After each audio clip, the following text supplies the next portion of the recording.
The Central Valley School District failed to keep kids safe from sexual assault. But there were many years, many occasions in which he was doing things which most people would say, wow, that's inappropriate. Well, continuing coverage tonight of a story KXLY4 broke last night.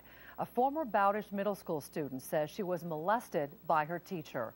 And now the Central Valley School District is being sued for failing to protect that 11-year-old girl from teacher Anthony Cucinotti, who had a long history of inappropriate behavior with his students. In a story first on KXLY4 News, Colleen O'Brien live tonight at district headquarters with more on these allegations. Colleen? Nadine, a thick stack of court documents and disciplinary hearings brought forth by the Central Valley School District right here in my hands, and yet he was never removed from a classroom, put on administrative leave, or even fired from the school district. And they don't do anything about it, or if they do something about it, they're just slapping the hand, and then letting the person go ahead until next time. Local attorney Richard Iman represents a now 15-year-old girl who says at the age of 11 she was molested by her former Bowdish middle school teacher, Anthony Cucinotti.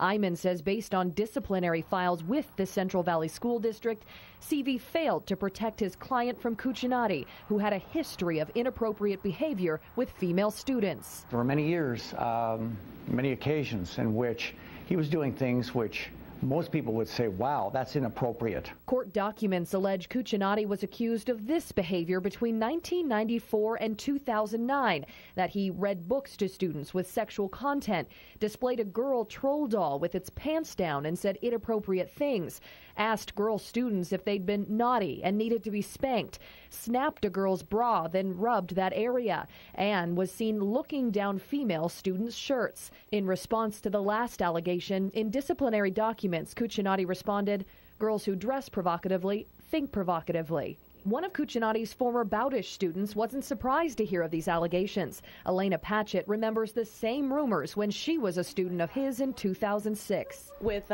girls, he definitely was friendly, like right there helping them, like always standing over them. And the allegations aren't just from students either. In one Central Valley document, a colleague at Bowdish Middle School said he saw Cucinotti with a student halfway on his lap, whispering something into Cucinotti's ear. This school district should have noticed something a long time ago, and they continue to let him have this kind of one-on-one contact with these girls.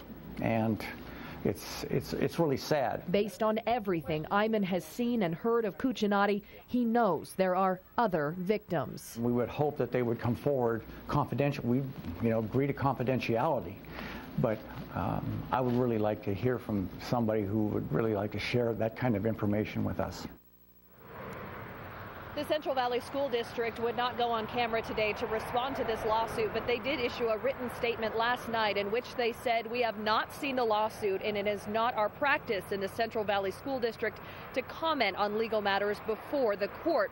As for Anthony Cucinotti, he now lives in Southern California, and attempts to reach him by phone have not been successful. Nadine? Wow. Well, Colleen, is Cucinotti still teaching? Well, it's not clear. We know that his Washington State teaching certification expired in June of 2011, and at some point he moved to Southern California. His profile on LinkedIn online, which is like an online resume, says that he's an in-home health care provider down there. So at this point, it's just not clear if he's a teacher or if his LinkedIn profile is true to what he's doing today. Reporting live in Spokane Valley, Colleen O'Brien, KXLY4 HD News.